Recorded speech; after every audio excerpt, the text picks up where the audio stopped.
Well, hi there again, and welcome back to the Baseball Replay Journal. And we've got the 1949 Detroit Tigers at the 1949 Cleveland Indians. And, there's a double for George Kell to open off the game off Big Bear Mike Garcia. Boy, that was pretty fast. Garcia not having a great year so far, 7.94 ERA. Is not what you want to see. I mean, we're just at the very beginning, of course. Kell takes third on that ground ball by a Growth to second base, and here comes Vic Wertz. And this Tigers team is always in danger of scoring, but there's a little pop fly to Keltner, and that makes two away. Hoot Evers now.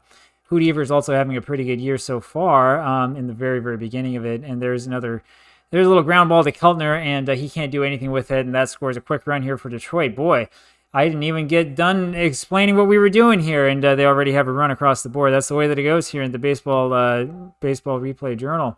And a little ground ball to Boudreau, and that ends it in the first for the Tigers. And here comes Hal Newhouser. What I was going to say at the start is that all I have to tell you is that the reigning world champion Cleveland Indians are playing at home, and you should know right away what year this is, right? Because there's only 1 year in which the Cleveland Indians, at least in recent memory, could say that they were reigning world champions. Little ground ball by Boudreau to short, and that makes two away very quickly. Here comes Mickey Vernon. And there's a ball by Newhouser, another ball. And another one, 3-0 the count now. And Vernon takes on for a strike. Let's see if he walks here. Now it's a little ground ball to third base over to Kell, and that's that. And up to the top of the second we go. Oh, I tell you, these games are fun when you play it quickly as Campbell grounds out to short, and there's one away. One of the things I always want to do with YouTube as the 1-1 pitch comes into Lippon is be able to get the time that it takes to watch these games down a little bit more, because I know that you might watch it and you might think, oh, this looks like an interesting video to see, and then you see that it takes 30 to 40 minutes and you think maybe not as interesting as I thought. But we'll see what we can do. We have a couple of different ideas there, and Garcia gets the big strikeout against Lippon. That's two away now. And up comes Neil Berry, hitting in the eighth position.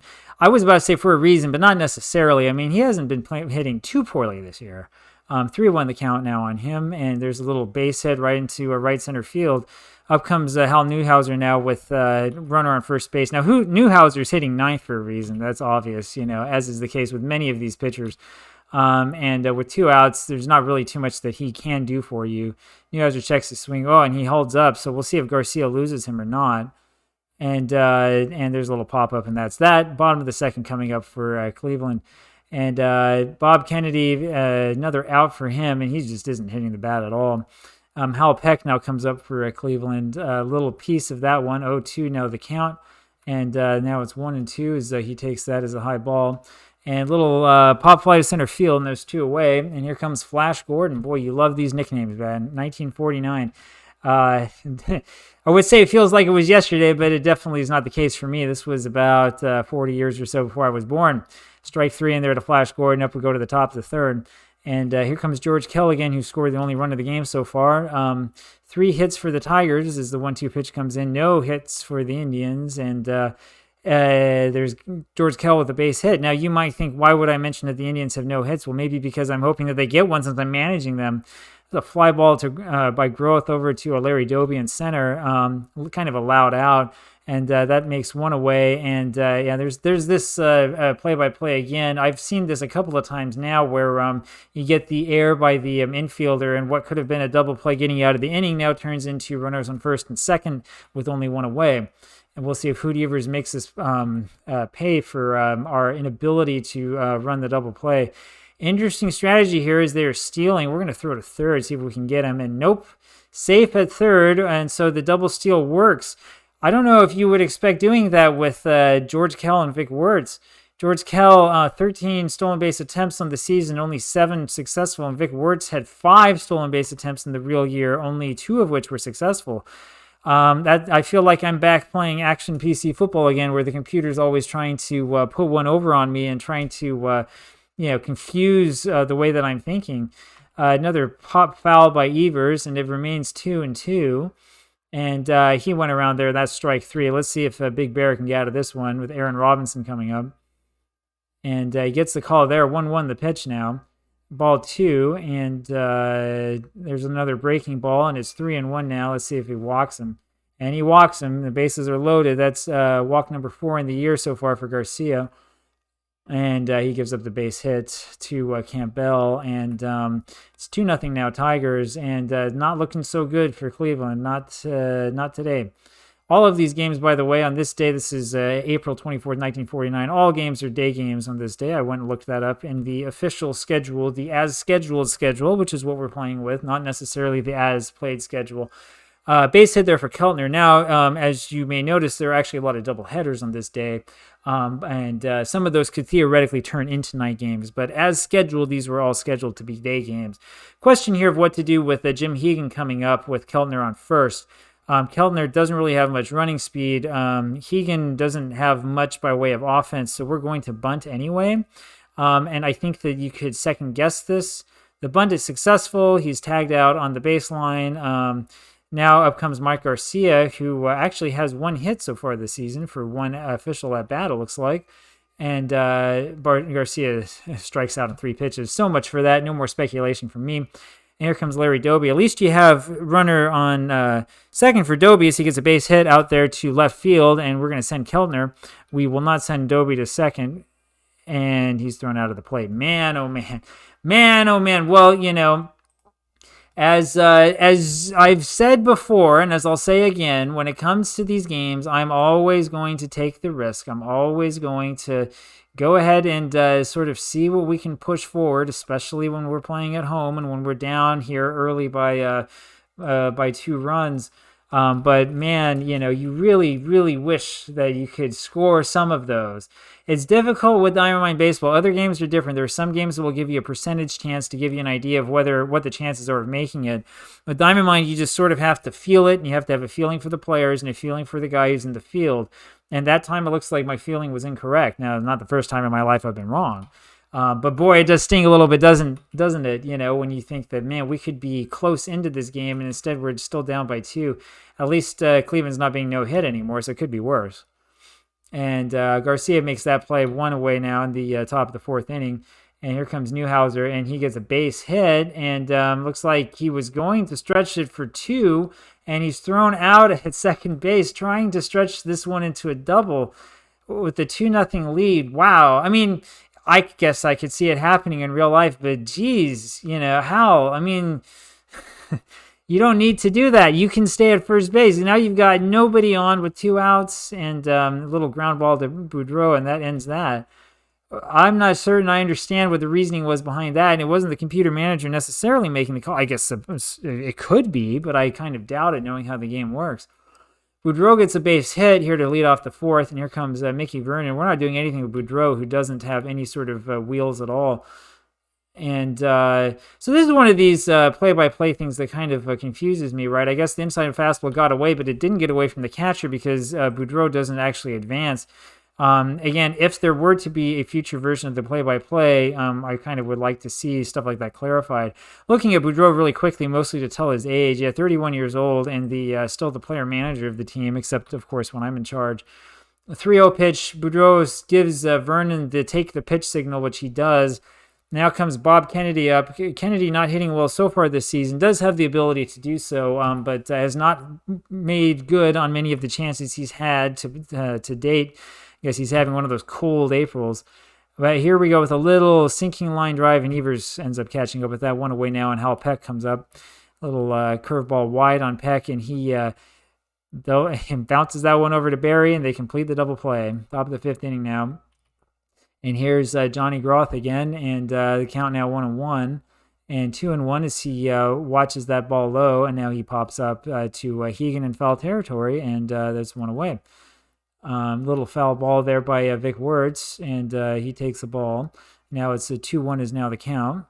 And now 3-1 is he's able to lay off that pitch, and the Big Bear loses him. So that's walk number 2 of the game, 5 of the season for Mike Garcia, who is not playing as well as he did last year. And boy, I tell you, this is another one of those exciting plays. Hoot Evers with the line drive over there. Keltner grabs it, throws to first, and he completes the double play before Wirtz could even get back. And so on we move to the bottom of the 5th inning, and let's see if Cleveland can get at least some sort of offense.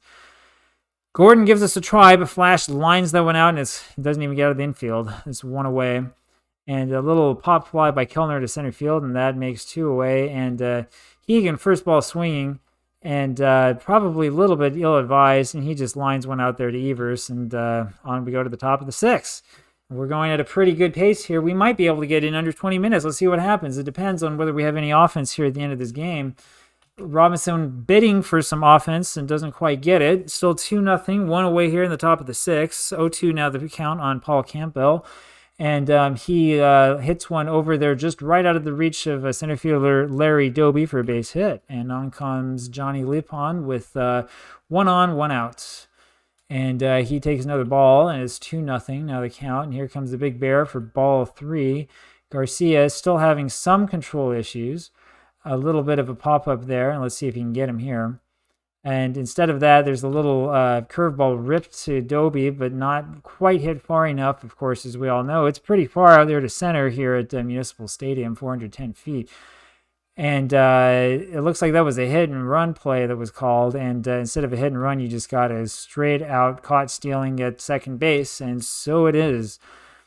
And now the pitch to Garcia, 0-2, and he swings and strikes out. Big Bear, not much of a hitter here for us. 1-1 now is the count on Larry Doby as they flip the lineup over once again. 2-1 now, and there's a base hit for Doby. Second hit of the ball game for him, and now we've got something to think about. We might have something going. The question is, what do we do? Do we try for a straight steal, or do we hit and run? I think we hit and run. Let's see what happens. Doby goes for second, and Boudreau doesn't get around on that one. Throw to first. We knew they were going to do that. We have the hit and run off now, and now it's 1-1 as the count will put it back on. And there's the hit and run ground ball to short, which is exactly what we wanted. Doby now moves into scoring position, up for Mickey Vernon, but with 2 away. Vernon takes a strike, 0-1 the count on him, and now 0-2. Still 2-0 game. Vernon gets into that one, hits it straight to center field, though, and that is out number 3. First up, Neil Berry hits a little ground ball, first pitch to short, and is thrown out. And here comes Newhouser once again. Hits a little pop fly to right field, and boy, all those hits have gone away, haven't they? And Kell now with a little pop fly over to Doby, and we're back up at bat again, bottom of the 7th inning. Here comes Bob Kennedy, and he still can't seem to buy a hit. Gets a little line drive over to the second baseman. He needs to get a little more elevation on those swings. Peck gets a double, though, clotheslines that one to left field, finds its way to the wall, and up comes Joe Gordon. Gordon, not much of a bunter. Peck has a little bit of speed, but not enough to really do much, and so we just swing away like normal. Gordon does move the runner up with a little ground ball to, let's see, that was over to first base to Campbell, who makes that play. 3-1 is the scoring. Here comes Ken Keltner now, but with 2 outs, he grounds out to third base, and we go to the top of the 8th inning. And now 2-0 now is the pitch to Graw. 3-0, and is the Big Bear going to lose him? No, he gets the strike, but he does lose him in the end. 5-pitch walk, and doesn't exactly bode too well for Garcia. Only his 3rd walk of the game. And there's an interesting play for you. Wirtz decides to bunt, which itself is kind of a controversial move. You're up 2-0 in the top of the 8th inning with Vic Wirtz, one of your better power hitters, up at the plate, and you decide to bunt. And Wirtz bunts and stands there in the box, trying to prevent Hegan from getting around him. And Hegan goes for the jugular, quite literally, goes around the neck to make a catch on this pitch. Anyway, lots of weird stuff going on here. I'm still wondering why the computer decides to bunt there with Vic Wirtz instead of swinging away. That doesn't make much sense to me at all, or at least run a hit and run or something. And full count now on Evers. He fouls that one off his foot, and he strikes out swinging, and Boudreau, thankfully, is there to back that one up as Flash Gordon let that throw go past him. And I mean, that's I think is a pretty aggressive thing to do up by 2, on the road. But we'll see. They may be worried about this vaunted Cleveland offense. I don't know. We'll see. And Garcia gets the next batter to ground out, and that is it for the Tigers in the top of the 8th. And here we go at the bottom of the 8th inning. And we are about 15 minutes into this game. in real time, in our time. Boy, it'd be great if they could play a full game in 15 minutes. Wouldn't that be fun? Hegan gets a little sort of excuse me swing, a little bit of a pop-up there, and that brings up Mike Garcia. We're going to leave him in the game.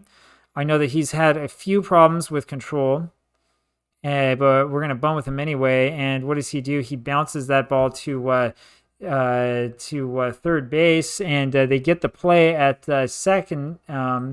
Third to short is the scoring there on the play. That's not a good bunt by Garcia, and that's pretty problematic because now you just have the runner on first base. And not only is there only a runner on first base instead of a runner on second base, but that runner happens to be your pitcher who can't run. And so here comes Larry Doby, but in kind of not exactly the ideal situation. I don't want to take Garcia out for a pinch runner because I'm looking at this thinking there's still a good chance that we'll just hit into a double play no matter what we do.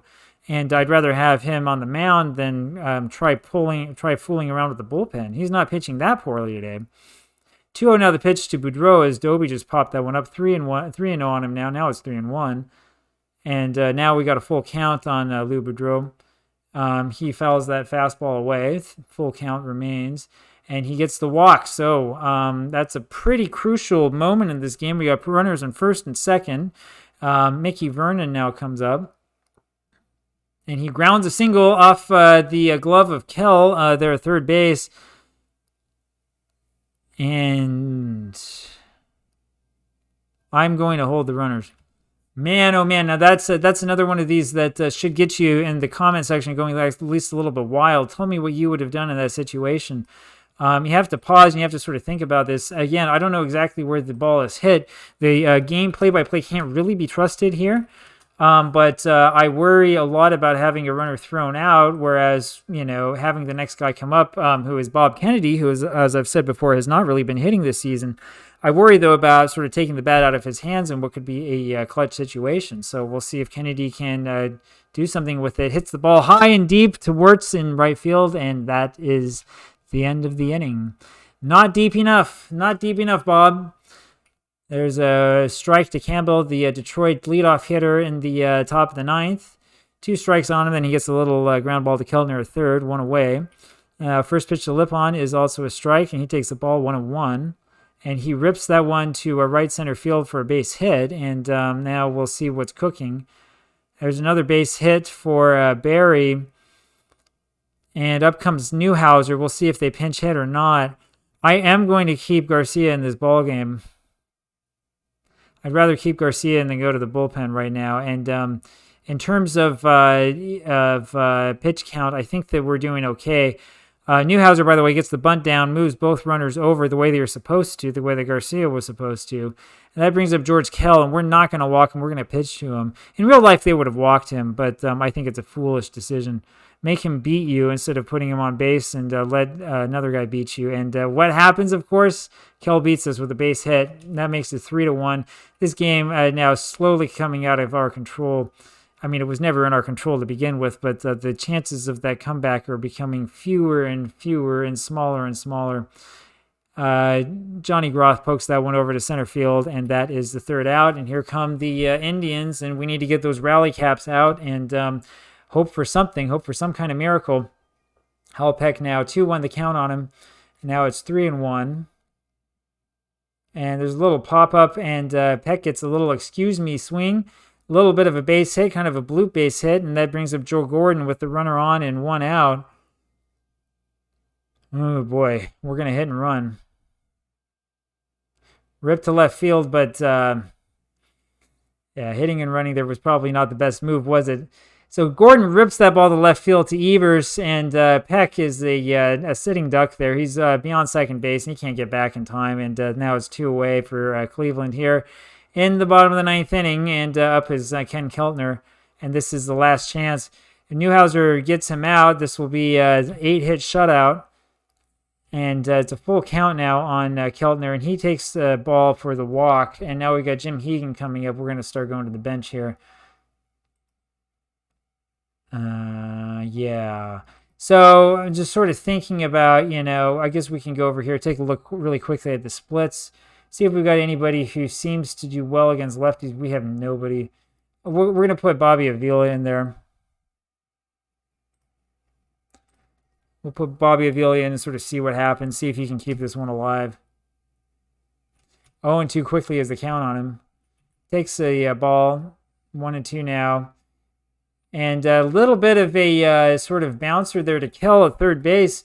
He's unable to make the play. Avila now on at first on a very, very close call. The umpire getting a lot of grief down there. And we'll see what happens next. Now we have another chance for another pinch hitter because we are going to finally take Garcia out of this and put him out of his misery. And we'll put Hank Edwards in and see what we have. Runners on first and second, down by 3, 2 outs in the ninth. Strike one comes into Edwards, and now 1-1 after that ball. He dribbles a little foul. That was 1-2. Fouls off that pitch. 1-2 remains the count. Good pitch, but called for a ball. 2-2 now. 3-2. Get on base, boy. And he strikes out swinging, and that's your ball game. And that's the way that it ends. And so your final score here today is Detroit Tigers 3 and the Cleveland Indians nothing. And, well, I sure hope that you enjoyed that. We didn't quite make it here to the under the 20-minute mark, but we came really close. If you like that, hit the like button. Leave me a comment below. Let me know what you would do. Let me know about my managerial mistakes, as if I didn't know already. And subscribe as well, and you'll see one of these every day, and we'll keep going on. I will see you tomorrow. Bye.